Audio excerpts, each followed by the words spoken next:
फरीदाबाद का बहुचर्चित SRS mall अब अपनी दुर्दशा पर आंसू बहा रहा है।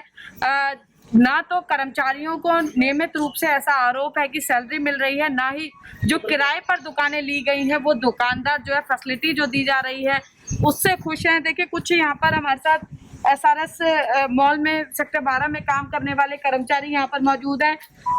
मेंटेनेंस का काम ये करते हैं अलग अलग एरिया का। इनसे जानते हैं कि आखिर क्यों ये परेशान है और क्यों ये प्रबंधन को कोस रहे हैं। क्या नाम है भैया आपका? नंदन सिंह नेगी। क्या परेशानी है आपको? मैडम पिछले लॉकडाउन से हमें सैलरी नहीं मिली है जी। और ना अब मिल रही, कोई भी पैसे नहीं दे रहे हमें। और क्या देखते हो आप यहाँ पे? मैं इलेक्ट्रिकल देखता हूँ। अच्छा, इलेक्ट्रिकल सिस्टम कितना टाइम हो गया लगभग बिना सैलरी के काम करते हुए? पिछले मतलब फरवरी जनवरी तक तो आधा कुछ पैसा दिया, उसके बाद बिल्कुल नहीं दिया। अच्छा, 5 महीने हो जाते। आपका क्या नाम है भैया? तो इन्होंने जैसे बताया कि 5 महीने से सैलरी नहीं मिल रही है। पिछले लॉकडाउन से मैम ये क्या है कि कुछ खर्चा देते थे, किसी को 5,000 किसी को 4,000 जी। तो हमारी उनसे बात हुई, उन्होंने बोला था जो एनसीएलटी वालों हैं कि भाई आपको लास्ट में आपका हिसाब हो जाएगा सारा, अभी फिलहाल खर्चा ले तो पैसे की थोड़ी कमी है। अभी इन पे बीच में पैसा भी आया था, कुछ इनका ईडी ने भी कब्जा कर लिया पैसे पे। तो आप क्या देखते हैं? मैं जी HVAC और जनरेटर देखता हूँ। तो जब लाइट चली जाती है तो जनरेटर चलाया जाता है? आज ही चलाया जाता है, आज ही नियम रूप से, लेकिन अच्छा। अभी फिलहाल थोड़ा दिक्कत है यहाँ पे। आप क्या देखते हैं भैया? आपको कब से सैलरी नहीं मिली? वही 5 महीने। कितने ऐसे लोग हैं कर्मचारी जो काम करते हैं जिनको सैलरी नहीं मिली है? 7 बंदे। अच्छा, तो आप किसी कॉन्ट्रैक्टर के थ्रू लगे हैं? लिमिटेड में एसआरएस लिमिटेड जी। 15 साल हो गए हमें, 16 साल।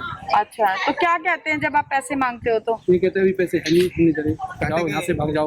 रिजाइन दो। रिजाइन मांगते हैं, जबरदस्ती रिजाइन मांगते हैं हमसे। जी। क्या नाम है भैया आपका? कमल। अच्छा, क्या कहते हैं जब आप सैलरी मांगते हैं तो? सैलरी तो मैम पहले इन्होंने खर्चा दिया 2,000 3,000 पिछले लॉकडाउन से, और उसके बाद अभी 5-6 महीने से कुछ नहीं दे रहे हैं। कहते हैं या तो रिजाइन दो पहले। तो इन्होंने कई बार रिजाइन मांगा है, उसकी कंप्लेंट हमने लेबर अफसर में, लेबर जो कोर्ट है उसमें कर रखी है। क्या हम तो घर का खर्चा कैसे चला रहे हो अगर 5 महीने से सैलरी नहीं मिल रही तो? बहुत दिक्कत है जी, अब क्या बताएं, उधार लेके काम चला रहे हैं मैडम। जी बिल्कुल, देखिए कर्मचारी बच्चों को थे। खाना तो खिलाना है, हाँ जी, बच्चों को खाना पेट तो भरना है जी। बिल्कुल बिल्कुल। और देखिए कुछ दुकानदार भी यहाँ पर मौजूद हैं। सेक्टर 12 एसआरएस मॉल की स्थिति क्या है सब लोग जानते हैं, लेकिन हालात अब बद से बदतर हो चुके हैं। कुछ हमारे साथ शॉपकीपर्स भी यहाँ पर मौजूद है। सर क्या नाम है और किस चीज़ की शॉप है आपकी? मेरा टैटू स्टूडियो है मैम, मेरा नाम रविंदर सिंह सोडी है। मैं यहाँ शॉप नंबर K5 में लास्ट टैटू स्टूडियो के नाम से मैं अपनी शॉप चला रहा हूँ। मैम सिचुएशन ये है कि अब आप जैसे कि देख रहे हो, एक तो पैंडेमिक सिचुएशन चल रही है सारी, दूसरी बात ये है कि यहाँ पे ना लाइट वगैरह आ नहीं रही है, तो हम शॉप्स में कुछ भी काम नहीं कर पा रहे हैं। रेंट हमसे उतना ही लिया जा रहा है। तो लाइट क्यों नहीं दे रहे हैं ये? मैम एक्चुअल में एक तो डीजल नहीं है इनके पास में, जबकि क्योंकि जब लाइट चली जाती है पीछे से इलेक्ट्रिसिटी जो पीछे से चली जाती है, उसके बाद में हम लोगों के लिए जनरेटर की जो सुविधा है वो उपलब्ध थी यहाँ पे। लेकिन अभी वो कह रहे थे कि हम जनरेटर चलाते हैं रेगुलर तौर पे। नहीं, रेगुलर तौर पे चलाते हैं, लेकिन अभी आप देख लीजिए शॉप में, किसी भी शॉप में लाइट नहीं है। यहाँ तक कि अंदर मैकडोनल्ड है, मैकडोनल्ड तक की लाइट यानी नहीं है। जब डीजल खत्म हो जाता है तो उसको भरवाने वाला कोई नहीं है? कोई भी नहीं है मैम, मैनेजमेंट नहीं है एक्चुअल में, यहाँ पे देखने वाले मैनेजमेंट नहीं है। तो और यहाँ पर क्या परेशानी है अब? क्योंकि जैसे लॉकडाउन में अभी थोड़ी राहत दी है, लेकिन अभी भी वो पटरी पर नहीं आया, तो खर्चा कैसे निकालते हैं? मैम आप बिलीव नहीं करोगे, परेशानी बस अब हम लोगों को भीख मांगने के लिए नौबत आ गई है मैम, क्योंकि खर्चा बिल्कुल नहीं है।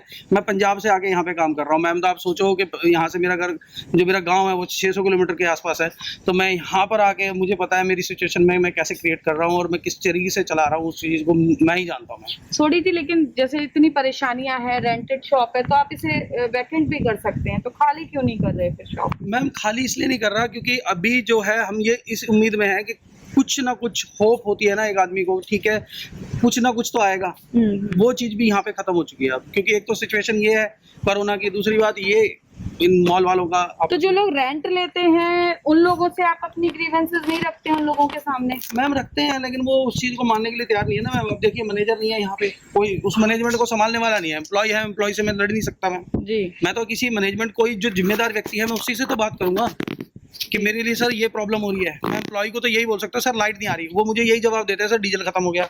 बिल्कुल। तो मैं क्या कर सकता हूँ इसके लिए? बिल्कुल, देखिए आपको मैं यहाँ दिखा दूंगी कि इस वक्त भी लाइट गई हुई है और जो कर्मचारी हैं वो मॉल के बाहर यहाँ पर खड़े हुए हैं। भैया क्या नाम है आपका? कब से लाइट नहीं आ रही है यहाँ पे? लाइट तो मैम गई हुई है 11:30 बजे से। तो जो लोग मॉल्स में आते हैं, घर में एसी में रहते हैं और यहाँ अगर आ भी जाएं, हालांकि अभी लोग का फुटफॉल नहीं है, तो यहाँ गर्मी में आपको लगता है कि आपकी बिक्री हो जाएगी? नहीं मैम, पहली बात मैम तो शॉप में इतनी गर्मी में हम 2 मिनट खुद ही हमें नहीं खुद बैठा जा रहा, हम खुद बाहर शॉप के बाहर बैठे हुए, इतनी गर्मी है तो कस्टमर कहाँ से में रुकेगा जब हम भी लोग नहीं शॉप में रुक। और किस तरह की परेशानियां हैं यहाँ पर? थोड़ा मैम अंदर और भी अंदर भी मॉल में भी एसी का थोड़ा प्रॉब्लम चल रही है, तो मॉल में भी इतनी थोड़ी गर्मी रहती है तो इस वजह से लोग ज्यादा। फायर फाइटिंग सिस्टम यहाँ काम करता है? वो मैम अभी चल रहा है, उसके अभी थोड़ा बीच में चेकआउट हो रखा था मैम, उसका चेकआउट चल रहा है। जी, आप भी यहीं से हैं, शॉपकीपर हैं? किस तरह की परेशानियां हैं यहाँ पर और किस चीज का आउटलेट है आपका यहाँ? मोबाइल एक्सेसरीज का आउटलेट है मेरा। तो रेंटेड है या? रेंटेड। तो कैसे खर्चा निकाल रहे हैं? उस सब के बीच में इतनी परेशानियां हैं, बिजली नहीं आती है, डीजल खत्म हो जाता है तो जनरेटर नहीं चलते हैं यहाँ पर, और एसी जो है प्रॉपर काम नहीं करते। चलाना क्या कि कोऑपरेट करते हैं बस, और कोई ऑप्शन नहीं है हमारे पास। तो जो जब आपने रेंट पे अगर शॉप ली थी तो उस वक्त जो इन्होंने कमिटमेंट की थी मॉल प्रबंधन ने, उनको लेकर कभी मैनेजमेंट से या किसी से बात करने की कोशिश की, प्रशासन से बात करने की कोशिश की? बात करने की कोशिश की लेकिन कुछ सुनने को तैयार नहीं होता। फिर दोबारा हमें भी फिर अच्छा नहीं लगता क्योंकि इसमें फिर हमारी ना एक इंसल्ट वाली बात हो जाती है कि हम जा रहे हैं और कोई सुन नहीं रहा, तो दोबारा मन नहीं करता। बाकी बोला है, बात की है वैसे। तो देखिए एसआरएस मॉल में चाहे कर्मचारी हो या फिर मेंटेनेंस में लगे हुए या फिर दुकानदार, शॉपकीपर जिन्होंने महंगे दामों पर यहाँ पर दुकानें या तो परचेज की हुई है या फिर किराए पर ली हुई है, काफी ज्यादा परेशान है, कोई सुनने वाला नहीं है, ऐसा उनका आरोप है। और अब कई शॉपकीपर्स ऐसे हैं जो यहाँ से खाली कर कर जो है कहीं और स्थानांतरित होने का भी मन बना रहे हैं। लेकिन सवाल ये है कि फरीदाबाद का इतना बहुचर्चित मॉल अब इस तरह की दुर्दशा का शिकार है, तो ऐसे में क्यों संज्ञान नहीं लिया जा रहा है और आखिर कब इन लोगों की समस्याओं का समाधान किया जाता है? फरीदाबाद से पूजा शर्मा, पंजाब केसरी टीवी। हमसे जुड़े रहने के लिए हमारे YouTube चैनल को सब्सक्राइब करें और नई वीडियो की नोटिफिकेशन के लिए बेल आइकॉन को दबाएं। अगर आप ये वीडियो Facebook पर देख रहे हैं तो लाइक जरूर करें और ज्यादा से ज्यादा शेयर करें। धन्यवाद।